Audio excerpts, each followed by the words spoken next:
জাহাঙ্গীর চাচা, জাহাঙ্গীর চা, হ্যাঁ, কে? একটু বাইরে আসবেন। ও হুজুর, আপনি? ওয়ালাইকুম আসসালাম, ভালো আছেন? হঠাৎ আমার বাসায় আসলেন হুজুর? একটু কথা আছে কাকা। বলেন। করছি কি, ঈদ তো 2 দিন পরে, আমরা দুটো হুজুর ছুটিতে যাব। এখন 10-12 জন ছাত্র থেকে গেছে মাদ্রাসায়, না হলেও 15টা বাড়ি ঘুরে একটা মাত্র ছাত্র রাখতে পারিছি। এখন এতিম মা বাপ নেই, এরকম একটা ছেলে আপনাদের সাথে ঈদ করার জন্য আপনাদের বাড়ি একটু রাখতে চাচ্ছিলাম, সম্ভব হবে না? বাবু, বাড়ি তো সে একটা মেয়ে ছেলে রয়েছে, এর ভিতরে আমি মাদ্রাসার ছেলেকে কিভাবে রাখি? আর মাদ্রাসার পোলাপান অনেক বেয়াদব হয়, তাদেরকে রাখা আমার জন্য সম্ভব না। চাচা, তলবি আইলেম যে কবরস্থানের পাশ থেকে হাইটে যায় সে কবর আযাব আল্লাহ মাফ করে দেয়। আর আপনি যদি একটা ছাত্রকে রাখেন, আল্লাহ তাআলা আপনার ঘরে অনেক বরকত দিবে। আপনি রেখে দেন চাচা। হুজুর, আমার জ্ঞান দিতে আইসেন না। এই চল মিয়া ভাই, এই যে ছেলেটার দিকে তাকায় দেখেন, মাওলা, মা নেই বাপ নেই। আর এই যে এর মানে জন্মের পর থেকে বড় হুজুর খুঁটিয়াই না মাদ্রাসায় উঠাইছে। এখন 2 দিন পরে ঈদ, আপনারা সবাই ঈদের আনন্দ করবেন, আমরা হুজুররা একটু ছুটিতে যাব। সারা বছর বাচ্চা কাচ্চা পড়াইছি, ছাত্র পড়াইছি, এখন আপনারাও আমোদ ফুর্তি করবেন। সামনে ঈদ, মাদ্রাসার পারপার্শ্বিক লোক আপনারা, তাই দুটো বাচ্চা আপনাদের বাড়ি একটু রাখেন, ঈদটা আপনাদের সাথে একটু করুক, কি কন? হুজুর, রাখার হইলে তো এমনিই রাখতাম, আপনার এত দুঃখের কথা শোনানো লাগতো না। তাছাড়া 2 গ্রাম পরে তো আরো মাদ্রাসা আছে, আপনি ওই জায়গায় রাখেন, দরকার হয় ঈদের দিন এসে সেমাই খেয়ে চলে যাক।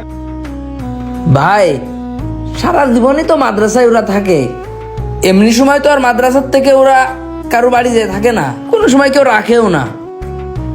কিন্তু সারা বছর মাদ্রাসায় থাকে, অন্তত ঈদের সময় তো এদের একটু বেরোতে মন চাই, একটু ফ্যামিলির সঙ্গপাতি মন চাই। এখন এগের জন্মের পর থেকে নাই কোনো ফ্যামিলি এগের নেই, কিন্তু এলাকার মাদ্রাসায় আপনাদের কিছু এতিম পোলাপান আছে 10 থেকে 12টা। একটা পোলাপান যদি আপনাদের সাথে রাখতেন, আপনারা খাইতেন, আপনারা আনন্দ করতেন, এটা ওরা দেখলেও শান্তি পাইতো। বুঝতে পারিছেন? এই জন্য এসে একটু রিকোয়েস্ট করিলাম। আপনারা আসলে কেউ বোঝেন না, আপনাদের এই গ্রামে একটা মাদ্রাসা হয়েছে, আসলে এটা ভুল কাজ হয়েছে।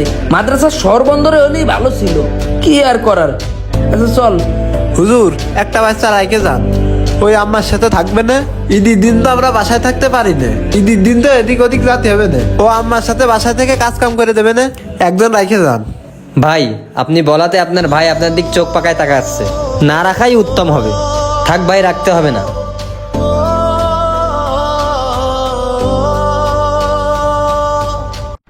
সভাপতি সাহেব, এই ছাত্রগুলো নিয়ে সমস্যায় পড়ে গেছে। দিগাই, এই দেখেন, এরা এতিম, এদের যাওয়ার কোনো জায়গা নেই, এদের ঈদ করানোর মতো কোনো বাড়িও পাচ্ছি না। এখন এগুলোর একটু রাখার ব্যবস্থা করলেই আমরা একটু ছুটিতে যেতে পারতাম। ঈদের মাত্র 2 দিন বাকি।